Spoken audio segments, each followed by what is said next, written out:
A partir de agora está no ar Agro e Prosa Podcast, o seu podcast do agronegócio. Oferecimento Precisão Aeroagrícola.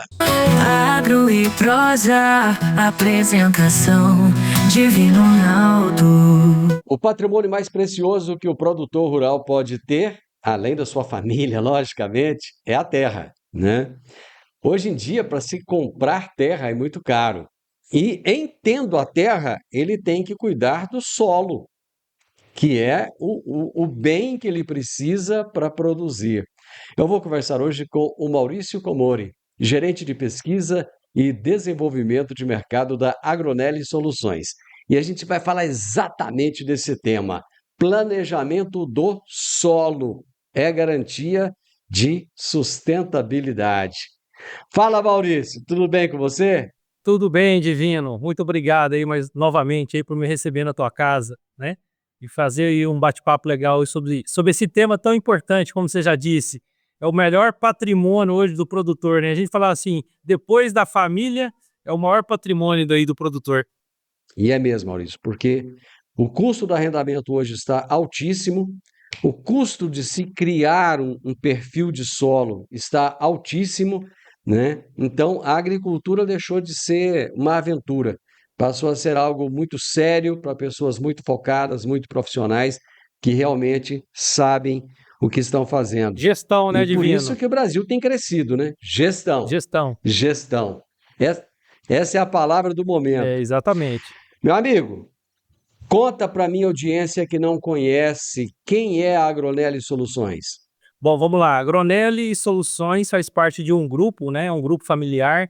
Ele é uma empresa de Minas, aqui de Uberaba, Minas Gerais. E hoje ela atua no agronegócio, né? Hoje eu estou falando pela unidade da Agronelli Soluções, que tem, né, um portfólio completo de soluções, produtos e serviços, mas também tem outras atividades, né? A gente tem uma marca que chama Porto Real, e essa marca ela traz a produção de leite tipo A, ela traz também a produção de água mineral. Na fazenda a gente tem a produção de gado de corte, gado de leite, produção de milho silagem, enfim, é uma atividade bastante completa. E hoje a gente está falando também, né? É um dia especial porque o grupo está festejando 25 anos, né, do nosso Instituto Agronelli. Então, a Agronelli ela é um grupo familiar de 36 anos e atua aí nos mais diversos mercados dentro do agronegócio. Ou seja, uma empresa grande, uma empresa que a gente tem que respeitar, que cresceu, Exato. sustentar, com uma base sustentável, né, Maurício? É, nosso presidente, Marco Túlio Paulinelli, ele é agrônomo de coração, de atividade e de função. É um cara apaixonado pelo solo, né? E é um dos temas que a gente está falando aqui. Esse nome Paulinelli, ele é bem conhecido, né? É, ele é primo do Alisson Paulinelli. Então tem um DNA ali do sangue Paulinelli, de empresário, de enxergar, né, à frente aí. Então ele é um cara bastante visionário aqui, que está realmente mudando muita coisa. Ele iniciou, por exemplo, a primeira atividade público-privada junto com a Embrapa, quando desenvolveu as primeiras pesquisas com o uso do gesso agrícola. Então, muita coisa se deve aí ao trabalho desse nosso presidente, Marco Túlio Paulinelli. Muito bem.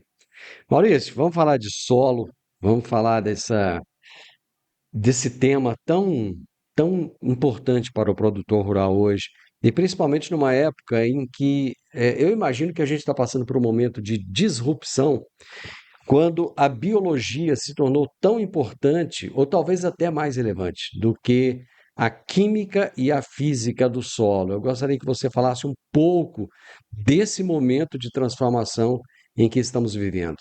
É um tema e está bem muito atual, né? Quando a gente fala aí da transformação do agro nos últimos anos, a gente já tinha essa atividade e esse respeito pelo tema biológico, mas a gente ainda não tinha essa atenção direcionada, né? O próprio plantio direto, que foi aí um dos principais responsáveis, né, pelo aumento da produtividade, pela expansão de áreas agrícolas que antes consideradas não agricultáveis e hoje são grandes aí, quebradores de recorde. A gente vê a Bahia com solos bastante arenosos, que em muitos anos aí alguns produtores não davam tanta importância para aquela região. E hoje a gente vê aqui no oeste da Bahia, o Luiz Eduardo Magalhães, com altos tetos produtivos em cima de um solo arenoso. Então, assim, o plantio direto, assim como as outras atividades, né, a atividade biológica, ela vem se mostrando que existe uma sinergia. E aí, só fazendo uma comparação, o químico ele sempre vai andar junto com o físico e o biológico. Então, a gente sempre olhando esses três pilares. O biológico se destaca, né? A gente não tem dúvida nenhuma, porque acaba que a nossa vida é biologia. A gente está falando de solo, onde tudo se inicia, mas a gente fala também que é onde tudo termina, um novo ciclo. Então a gente vai ver que grande parte da matéria orgânica se deve, né, também a essa ciclagem que ocorre aí no solo a cada momento. Então a importância da biologia, dos produtos, da biotecnologia, de tudo aquilo que a gente está vivenciando nesse momento, né, já era algo que estava sendo transformado lá atrás, né? Então, assim, a utilização de compostos orgânicos nada mais é que aquele adubo, né, no pé da horta que os nossos antigos já utilizavam. Então hoje a gente vê realmente com mais clareza, com estudo, o quanto é importante ter esse equilíbrio químico, físico e biológico. Eu acho que é mais ou menos essa aí o nosso cenário para entender o porquê que o Brasil se destaca, né, o Divino, como sendo aí um dos países com maior tecnologia, maior avanço na utilização de produtos biológicos na agricultura. Você falou do adubo no pé da horta. Eu voltei no tempo, aqui lá no meu tempo de colégio agrícola, e realmente era assim, né? O que aumentou foi a proporção, né? Porque as lavouras hoje, as culturas, né, são grandes áreas, mas, cara, é voltar à base, né? Voltar ao arroz com feijão, sem complicar, né, Maurício? É, é o arroz com feijão bem feito, é o básico. E, de novo, né, a gente está fazendo o mesmo que lá atrás era feito, mas de forma mais Isso. científica e com mais informação, com mais metodologia. E a gente vai ver que nada mais é, nada menos, né, que o que os nossos antepassados faziam, o que a agricultura sustentável pede, né, e que a agricultura moderna hoje pede também. Maurício, houve uma época em que se preocupavam muito com a parte superficial, a camada superficial do solo, ali camada de 0 a 20, né? Havia essa preocupação. Hoje não, hoje já se tem uma preocupação muito maior com camadas aí de 40, 60, 80, 1 metro, né? Cara, o que que muda? Por exemplo, em termos de recomendação de manejo, como entender esse perfil de solo mais aprofundado? A gente tenta explicar isso de forma bastante simples, né, quando a gente entende que o solo é o alicerce de qualquer sistema produtivo. Se a gente comparar com a construção de um edifício, a gente vai entender por que que a construtora passa meses, né, investindo ali uma série de estrutura para baixo do solo, é justamente para dar sustentabilidade naquele sistema, naquele prédio, na fundação. E a gente entende que para uma cultura, seja ela soja, o milho, ou uma cultura perene, como o próprio café, cana, né, que depende daquele solo, né, para se estabelecer ao longo dos anos, a gente entende que o solo é sim, né, a base inicial. E aí, muito bem, como você disse, né, a gente não pode preocupar só com essa camada superficial. A gente falava até então de 0 a 20, como camada superficial e corrigida, com calagem, mas hoje a gente já fala com 0,40, né? Onde a gente tem uma efetividade maior do próprio corretivo do solo, calcário. Hoje a gente está usando outras tecnologias, como o uso de silicate de cálcio e magnésio. O próprio agrosilício é um produto que está no nosso portfólio, né? Consegue ter uma efetividade muito maior. Mas além dos 40 centímetros, se a gente pegar, né, o Divino, numa régua, 40 centímetros, falando, algumas pessoas e produtores não têm essa noção. Mas ela é muito pouco para um sistema de desenvolvimento de raiz. Então a gente tem que pensar realmente em camadas muito mais profundas, né? A gente vê aí facilmente algumas culturas, principalmente que são mais exigentes, como a cana, o próprio café, o sistema reticular ela vai atingir facilmente aí abaixo dos 2 metros. Então, não tem como a gente pensar em fazer um bom solo, uma boa construção de perfil, sem fazer um condicionamento adequado. E aí entra, né, a tecnologia que a Embrapa desenvolveu, juntamente com o nosso presidente Marco Túlio Paulinelli, que foi um dos pioneiros, onde a gente coloca um gesso, mesmo em superfície, ele consegue, né, fazer o arroz com feijão, com calcário, e atuar naquela camada abaixo dos 40, 60, 80, né, 1 metro, 1,20 m, como a gente vê os campeões de produtividade chegando aí. Acho que esse é o principal fator aí que vai iniciar, né? Que inicia-se no solo para o sucesso da rentabilidade do negócio aí do produtor hoje. Alta tecnologia, eficiência e produtividade no campo. Com a precisão aeroagrícola, você tem maior uniformidade na aplicação, sem amassar plantas e sem compactar o solo. Tudo isso com menor impacto ambiental e uma equipe comprometida com ética, respeito, inovação e resultados. Certificação em aplicação aeroagrícola sustentável, base em Catalão e pontos de apoio em Goiás, Minas Gerais e São Paulo. Precisão Aeroagrícola, sua aplicação em boas mãos. Acesse www.precisãoaeroagrícola.com.br. Você tinha falado e falou muito bem, lembrou muito bem da questão da Bahia, de solos arenosos, mas com as aberturas de área, muita gente foi para solos compactados, né? Solos onde a pecuária extensiva atuou por muito tempo, né? O pisoteio do gado ali e tal, e as próprias máquinas passando ali por cima, e aquele solo ficou compactado. Como lidar com isso? E quais são as técnicas de diagnóstico físico que o produtor deve adotar para quantificar esse problema? A gente vê que saiu até recente agora, né, um estudo mais atualizado da Embrapa territorial, mostrando o quanto que o Brasil ocupa em termos de área, né, que ainda assim a gente preserva mais de 35% das áreas com florestas. Então a gente é um país hoje bastante eficiente na utilização do nosso solo. E a gente está numa região que a maior parte é um solo de cerrado, né? E esse solo de cerrado, normalmente, ele está associado a essa questão química limitante. E uma vez quimicamente limitante, a gente tem uma série de dificuldades, né? A pastagem, que hoje está estabelecida na maior parte dessas áreas, ela se encontra numa situação de degradação, justamente por ter essa limitação química. Então, uma coisa não ter uma conexão com a outra. Quando a gente fala de limitações físicas, principalmente com relação à compactação e até mesmo à infiltração, a taxa de infiltração de água no solo, a gente vai entender que quando a gente melhor corrige quimicamente esse solo, a gente propicia que a raiz consiga se desenvolver, né? Aí tanto a raiz da cultura principal, como a gente quer estabelecer, seja soja, ou cana, ou café, ou citros, a gente também tem hoje o uso, né, de um manejo que é o próprio plantio direto, que ajuda na manutenção dessa palhada na superfície do solo. Ela vai fazer com que aquele impacto da água, da chuva diminua, que você tenha uma menor desagregação daquele solo e que você consiga ter uma taxa melhor de infiltração. Uma coisa vai ajudando a outra.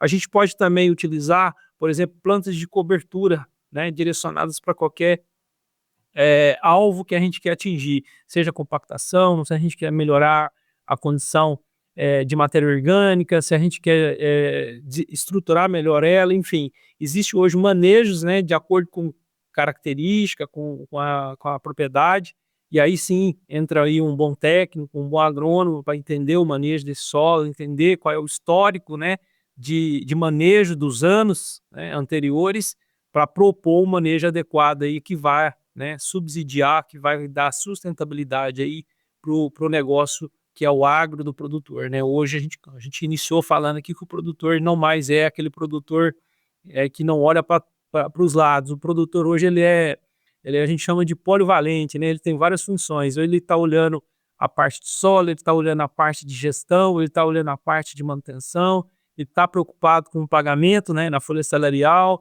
ele está olhando a parte de preços de commodities. Então o produtor hoje ele precisa ser um gestor.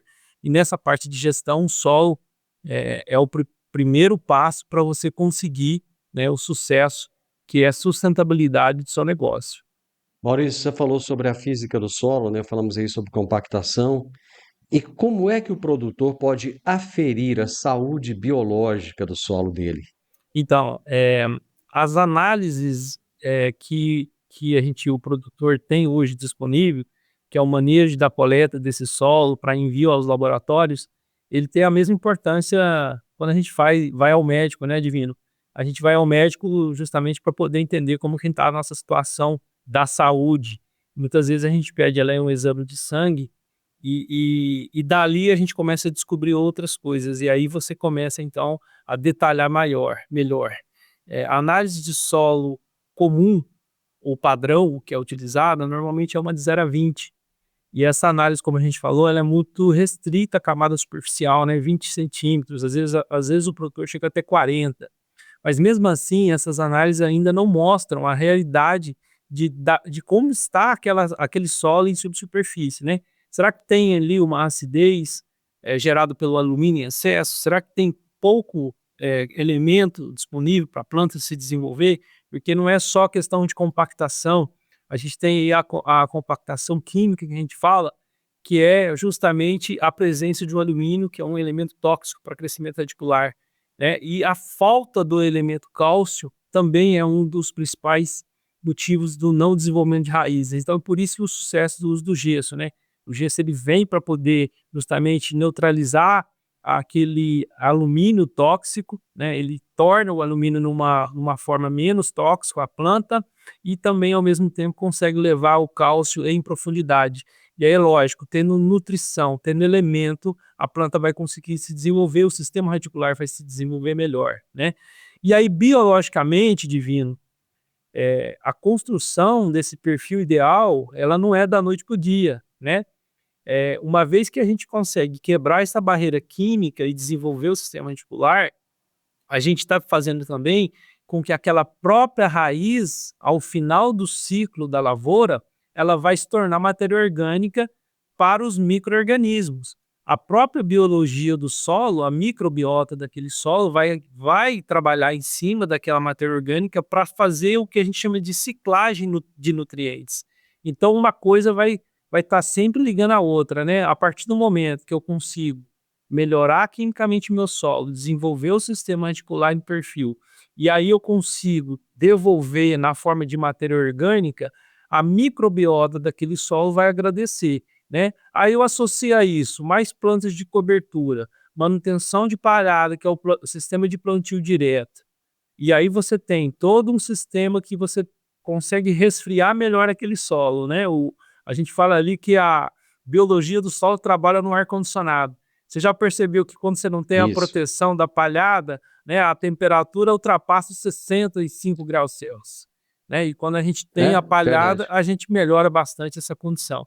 Então é uma coisa muito, muito interessante quando a gente fala de utilização de biológico, de melhoria física e química. Por isso que esse tripé sempre está associado aí a melhoria da condição de perfil.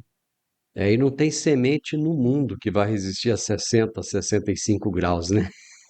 Exatamente, né. E a reserva de água que é o quanto é importante. A gente falou do solo, É Divino, isso mas a gente mesmo. vai fazer uma É, correção.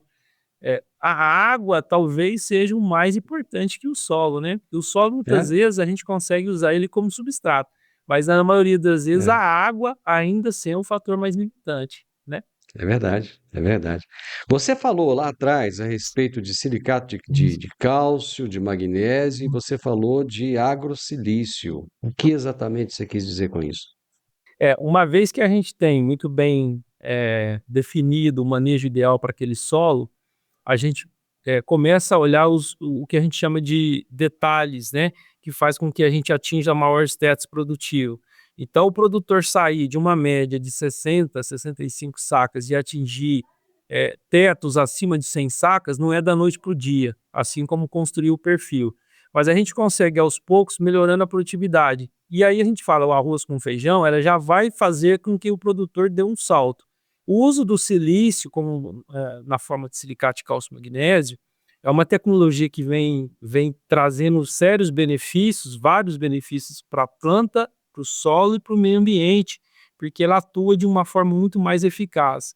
Eficaz porque eu falo que ele é mais solúvel, ele fornece cálcio, magnésio e silício para a planta, para o solo, e a reatividade dele, né, é de baixa emissão de CO2. Então a gente consegue, ao mesmo tempo, ter um produto mais eficiente, um produto que contribui para a não emissão de CO2 e, ao mesmo tempo, a planta agradece. Que, né, o silício, na hora que a planta absorve, né, a gente faz uma comparação que ela funciona como se fosse uma vacina natural.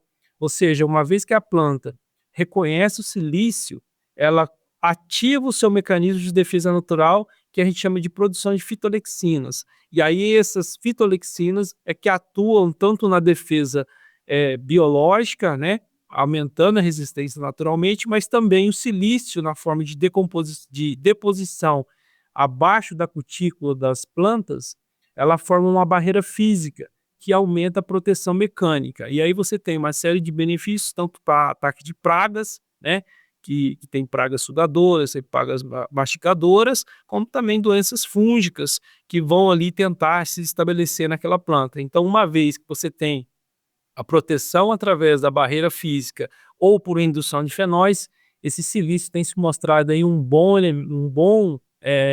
associado aí à alta tecnologia para atingir tetos produtivos maiores, né? É um produto que está aí, inclusive, Divino, sendo reconhecido agora na COP30 como uma das inovações que a Agronélia está levando. A gente não comentou, mas a gente foi convidado, né, o Grupo Agronélia foi convidado, juntamente com o Grupo Aperam. A Aperam é uma indústria que tem florestas e que processa fabricação de aço, e ela mostra justamente isso, que a nossa agricultura é uma agricultura totalmente inovadora e sustentável. Então a gente pega a floresta de eucalipto, que vai gerar o carvão para a produção do aço, gera alguns produtos que, devidamente processados, retornam para o solo na forma de nutrientes. E é isso que a gente vai levar, né? Uma economia circular, que a gente consegue fechar o ciclo da floresta, da produção industrial, passando pelo melhoramento, né? E chegando como nutrição. Então a gente consegue fechar um ciclo bem interessante. E o agrosilício é esse produto que está chegando aí para poder trazer muita coisa boa, não só para o produtor em termos de produtividade, proteção, mas também para melhorar a parte de sustentabilidade, né? Vou te falar também mais uma coisa nova que está saindo, né? Agora em 2025 a Embrapa fez esse estudo com esse elemento e a gente está conseguindo homologar ela em breve dentro da calculadora do RenovaBio, o RenovaCalc, que é justamente onde você atesta que para alguns insumos você tem uma eficiência agronômica em termos de emissão de CO2 praticamente zero. Então a gente vai ter esses dois benefícios interessantes aqui, fechando o ano aí com chave de ouro. No mundo do agronegócio, informação é poder. E no portal agroeprosa.tv você encontra as notícias mais relevantes e atualizadas sobre o setor que move o Brasil. São análises, entrevistas com especialistas e tudo o que você precisa saber para se manter à frente no mercado.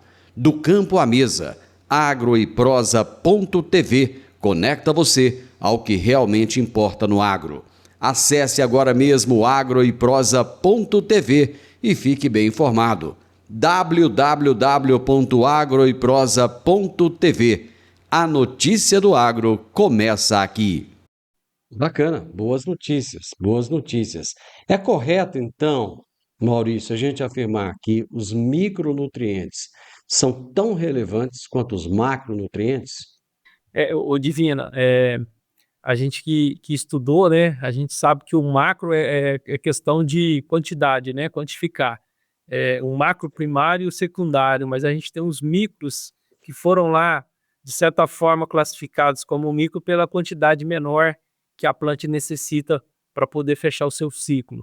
Mas a gente tem o próprio silício, como o boro, o zinco, né, são micronutrientes que têm uma importância grande e que é justamente aquele ajuste fino que a gente comentou, né? Quando a gente faz um arroz com feijão bem feito, a gente já consegue dar uma sustentabilidade maior para o sistema produtivo.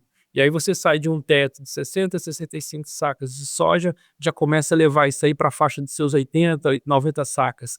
Agora, se o produtor quer atingir uma produtividade acima de 100 sacas, aí ele começa a olhar os pequenos detalhes, que não é situação de colocar só os micros, mas é os pequenos detalhes que eu falo é o seguinte, né? Começa a olhar outros pontos, como a gente comentou aqui. Então a gente está dando a dica do próprio boro, do próprio zinco, manganês, molibdênio, e o silício, né, que está lá classificado como elemento benéfico.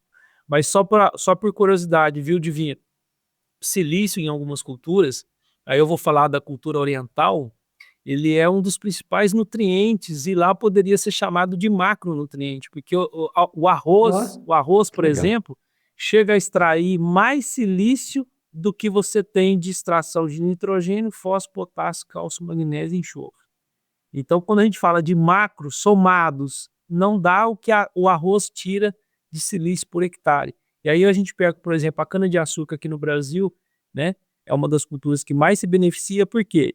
Porque também tem essa mesma proporção de exportação. Então, ela chega a tirar muita coisa de silício do solo, né? Então, são fatos que fazem com que a gente entenda que o solo é base de sustentação, precisa de se iniciar muito bem feito, né, olhando o perfil, e aí fazendo um arroz com feijão, e aí depois a gente vem construindo aí os demais elementos na chamada pitada ali, né, do condimento ali para a gente conseguir chegar no maior teto produtivo. É a lei de Lead Big, né, ali, onde a gente tem ali o barril, onde tem o seu teto produtivo está limitado àquele elemento que está em menor quantidade disponível no teu solo, né? Dentro de tudo que você colocou, qual que é a importância da rotação de culturas? Porque é muito comum aqui no Brasil nós fazemos a sucessão de culturas, né? Principalmente na nossa região aqui do Centro-Oeste, do Cerrado. Vou pegar o Goiás aqui, né? Então é soja, milho, soja, milho, soja, milho, soja, milho, e fica nisso, né? E a rotação de culturas, qual a importância dela? Rotação de cultura é para nós que já somos um pouquinho mais antigos, né, o Divino. É, Já está com a já lata está com a mais lata. já usada. Mas o termo rotação de cultura, a gente entende que antigamente era uma monocultura, o produtor pensava só numa safra. O Brasil hoje se destaca porque a gente fala de não só mais safrinha, viu? A gente tem que lembrar muito bem aí o professor Witt, que em vários momentos chama atenção aí dos novos. Hoje o termo safrinha, né, não é mais utilizado, justamente porque a segunda safra, que a gente chama que é a safra que vem logo depois da safra de verão, a safra principal, que normalmente está associada aí ao cultivo da soja, é a safra que hoje paga a conta do produtor. E aí, mais uma vez, quando a É gente fala verdade. de construir um perfil, é justamente dar sustentabilidade para a cultura que vai vir aí estabelecida em segunda safra. Por que, Divino? Você sabe por que o milho tem essa grande importância hoje dentro do produtor?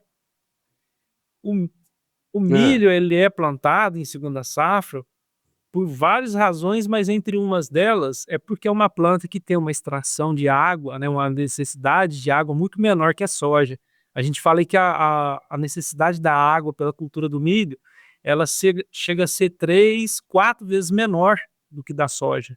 E por isso justamente que se planta milho após o cultivo da soja, porque aí a gente vai colher a soja lá para final de janeiro, e planta o milho vai ser colhido em segunda safra lá para final de maio, junho. E as chuvas, né? Encerra-se quando? A gente sabe que a chuva vai parar normalmente, né? Lá para fevereiro, às vezes estende até março. E muitas vezes a cultura, que vai estar muito mais limitada à condição de disponibilidade de hídrica, é a cultura de segunda safra. Por isso que o milho muitas vezes é estabelecido na segunda safra, né? Aonde planta milho de primeira safra? Onde normalmente o produtor não quer fazer a segunda safra. Ou às vezes ele vai plantar o milho como sendo a cultura principal. Ou ele está fazendo silagem, né, que depois vai colher a planta todinha, ou então em algumas regiões, a própria Bahia, Divino, tem regiões que estão extremamente restritivas com relação à condição climática, que o milho só é plantado como cultura de verão, primeira safra, porque não dá tempo de ter um regime hídrico bem estabelecido como é em outras regiões, como é no Mato Grosso, Goiás, Minas, né, São Paulo. A gente tem aí aqui a possibilidade de fazer a segunda safra. E aí a gente fala, né, o Brasil se destaca justamente nisso. A questão da rotação de cultura, né, era pensando em ter aquela quebra da monocultura. Então a gente plantava uma leguminosa e depois vinha com uma leguminosa em cima, você está fazendo com que aquela proliferação de algumas doenças, né, fiquem se prolongando na mesma área. E aí quando você usa um ciclo com uma cultura diferente, ou seja, uma leguminosa ou uma gramínea, você quebra aquele ciclo e você consegue estabelecer ali novamente no ano seguinte uma área mais limpa, vamos dizer assim, daquelas pragas e doenças, né? Mas hoje a gente está conseguindo produzir, pensando não só na primeira, mas na segunda, plantas de cobertura, utilização de biológicos, que tem contribuído bastante para minimizar esses impactos, né? E tudo, né, associado à parte química, física, biológica do solo, em favor aí de um solo mais saudável, né? A gente fala que o termo correto hoje é buscar um perfil de solo ideal, mas principalmente pensando na saúde do solo, né? Que é um bem aí que precisa ser preservado aí para as gerações futuras. Maurício, prosa boa demais da conta. Só faltou uma coisinha, meu amigo. Vamos lá, ó. A gente não pode falar tudo, porque depois a gente não tem motivo para voltar, né, Divino? Não, mas não é isso não. O que faltou foi um pão de queijo mineiro e um café. Ah, Meu não, você amigo, pode. você vai. Tá convidada, né? A gente Pode- tava conversando, a Agronelli tem um podcast também, que é o Conecta Agro, e aí tá convidado para vir aqui comer um pão de queijo, um café conosco aí, fazer uma prosa aqui no Bom, nosso podcast. bom, vamos fazer isso, vamos combinar. E você vai voltar. Obrigado, viu, Maurício? Eu que agradeço aí, desejo um abraço para todos aí. Quem tiver interesse em conhecer um pouquinho mais do nosso trabalho, fica à disposição aí, as nossas redes sociais estão à disposição aí, todo mundo, tá bom? Bacana, obrigado. Abraço para você, viu? Eu que agradeço. Até mais, Divino. Até mais. Um abraço. Com Deus. Até mais. Gente, eu conversei com o Maurício Comori, que é gerente de pesquisa e desenvolvimento de mercado da Agronelli Soluções, e nós falamos sobre planejamento do solo, que é a garantia de sustentabilidade. O podcast Agro e Prosa tem o objetivo de falar do agronegócio de forma fácil, simples e descomplicada. Diariamente conversamos com os maiores atores do agro e abordamos os mais diversos assuntos de interesse de produtores rurais, técnicos, pesquisadores, profissionais da área e simpatizantes do agronegócio. Se você gosta do nosso podcast, então você pode nos ajudar. É muito simples. Basta seguir-nos nas principais plataformas de streaming e também no YouTube. Se você deixar um gostei, compartilhar os episódios e deixar um comentário, já vai nos ajudar muito a dar relevância tanto ao podcast quanto ao canal.